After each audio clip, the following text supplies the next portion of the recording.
आज ही डाउनलोड करें और अपने पसंदीदा शोज का आनंद लें। हिल मत, ठीक से पकड़। हाथ में दर्द हो रहा है क्या? हाथ में दर्द नहीं हो रहा है, मन में दर्द हो रहा है। ये क्या कह रहे हो? और नहीं तो क्या दीदी, मैं सोच रहा था कि आपकी शादी बड़े मालिक के साथ धूमधाम से होगी, पर अभी तो कहानी ही बदल गई है, इसीलिए मुझे दुख हो रहा है। ए, दोबारा ऐसी बातें मत करना। मैं कितनी बार बोल चुकी हूँ। आप दोनों की जोड़ी बहुत अच्छी लगती है, एकदम हीरो हीरोइन लगते हो, लेकिन अब मैं क्या करूँ? अब तुम मार खाओगे। पार्वती, शुश। क्या पार्वती, गणेश भी तुम्हारा मजाक उड़ा रहा था?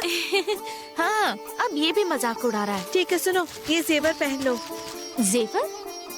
किसके हैं? किसने दिए? ये मेरे जेवर हैं। मैंने माँ से कहा कि आज तुम्हें लड़के वाले देखने आ रहे हैं, तो उन्होंने ये भेजे हैं। इन्हें पहन लो पार्वती। बेटी पार्वती, तुम तैयार हो गई? रघु सर आने ही वाले हैं। सुंदरम भैया, अभी उन्हें आप सर ही बुला रहे हैं, दामाद कहकर बुलाइए। बड़े मालिक के ऑफिस में काम करने वाले सभी लोग मेरे लिए सर ही है ना विजया। इसकी शादी होने के बाद भी तुम जो कह रही हो कह पाऊंगा या नहीं पता नहीं। बेटी पार्वती, अब हमारी सारी परेशानी दूर हो जाएगी। रघु सर बहुत ही अच्छे लड़के हैं। बड़े मालिक के ऑफिस में काम करने वाले मेरे जैसे ड्राइवर से लेकर ऑफिस में काम करने वाले बड़े बड़े ऑफिसर तक हमेशा रघु सर की तारीफ करते हैं। इतना काफी है पार्वती, सब कुछ अच्छा रहा और तेरी शादी उनसे हो गई तो मेरे सिर से बहुत बड़ा बोझ उतर जाएगा, और उसके बाद मैं मर भी गया तो मुझे कोई चिंता नहीं होगी। भगवान के लिए ऐसा मत कहिए। ऐसा कहा जाता है, कोई सचमुच नहीं मरता। तुम जल्दी से तैयार हो जाओ। लो पार्वती, लो ये जेवर पहन लो। ये सारे जेवर किसके हैं बेटी? विजया दीदी की माँ ने भिजवाए हैं पिताजी। लड़के वाले देखने आ रहे हैं ना, इसीलिए। बड़ी खुशी की बात है। ठीक है, तुम इसे जल्दी से तैयार करके ले आओ। मैं तब तक जाके फल फूल ले आता हूँ। ये गणेश, तू मेरे साथ चल। चल चल।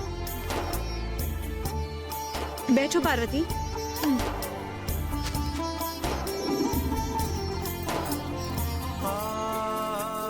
पार्वती, कुछ ही दिनों में तुम हम सबको छोड़कर चली जाओगी। ये क्या कह रही है? मैं आपको छोड़कर भला क्यों जाऊंगी दीदी? बिल्कुल, लाखों की तनख्वाह पाने वाला आदित्य ग्रुप ऑफ कंपनीज का पब्लिसिटी डिजाइनर अपनी पत्नी को खाना बनाने के लिए भेजेगा क्या? इसलिए मैं ऐसा कह रही हूँ। ऐसा है क्या? इसका मतलब मुझे इस घर से जाना होगा क्या? पार्वती, शादी के बाद हर एक लड़की को अपना घर छोड़कर जाना ही पड़ता है ना? नहीं, मैं इस घर से नहीं जाऊंगी। मुझे ये शादी नहीं करनी है।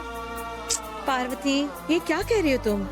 अगर ये सब तुम्हारे पिताजी ने सुन लिया तो सब खत्म, उनकी जान ही चली जाएगी। ये घर नहीं है, मंदिर है। मुझे सारी जिंदगी यहाँ रहकर प्रेम साहब की सेवा करनी है। मैं इस घर से नहीं जाऊंगी। ऐसा मत बोलो पार्वती, बहुत सारे दुखों के बाद अब तुम्हें एक अच्छी जिंदगी मिलने वाली है, और वो जिंदगी मैडम और आदित्य सर ये दोनों तुम्हें दे रहे हैं। ऐसे में तुम ये सब बोलोगे तो वो क्या सोचेंगे? तुम्हारी शादी की, तुम्हारी जिंदगी की चिंता करने वाले तुम्हारे पिताजी अभी बहुत खुश दिख रहे हैं। उस खुशी को तुम खत्म करना चाहती हो? जल्दबाजी में तुम कोई ऐसा वैसा फैसला मत कर लेना, नहीं तो सब गड़बड़ हो जाएगी। जरा शांति से रहना।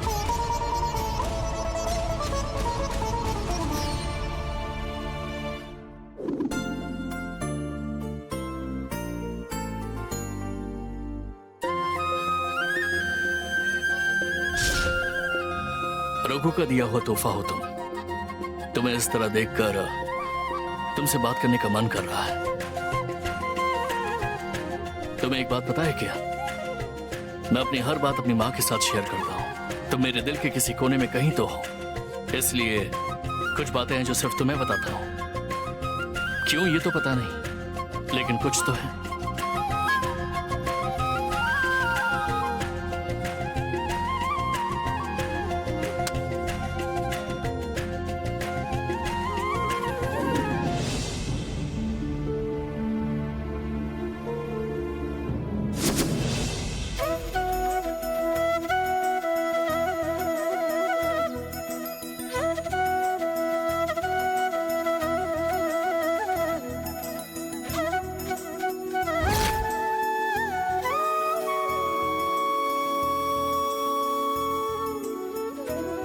नमस्ते मालकिन।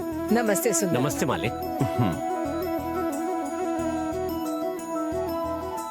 सुंदरम के चेहरे पर खुशी देख रहे हैं आप? हाँ मालकिन, मेरा मन खुशी से भरा हुआ है।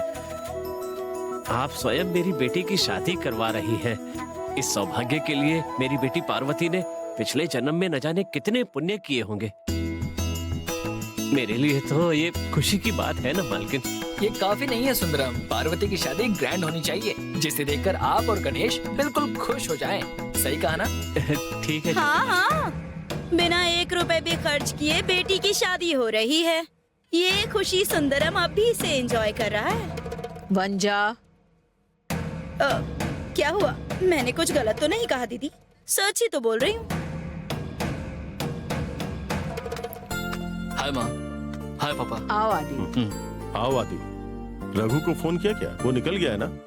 वो बहुत पंक्चुअल है पापा, करेक्ट टाइम पर आ जाएगा।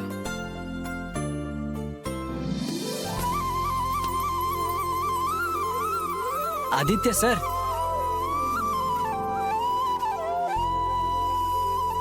आ जाओ रघु। हाय। Hello sir. नमस्ते मैडम। नमस्ते रघु। बैठो रघु। कोई बात नहीं मैडम। कोई बात नहीं तो बैठ जाओ। आओ बैठो।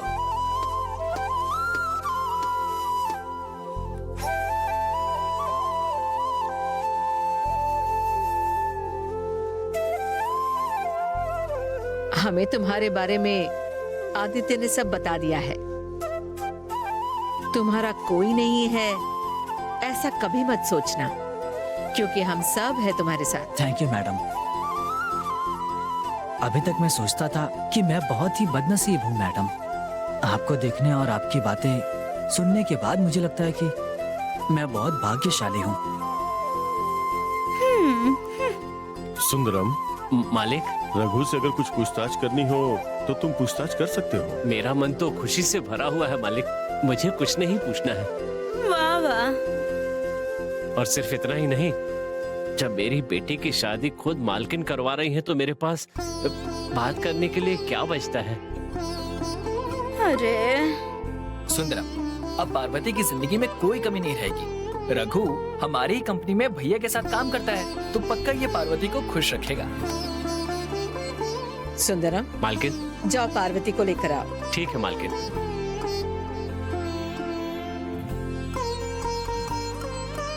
रघु सर, पार्वती और तुम्हारी जोड़ी एकदम सही रही। डिनर में तुम्हें और पार्वती को एक साथ देखने के बाद ही माँ ने ये फैसला लिया है। बैठ जाओ बैठ जाओ। हाँ रघु,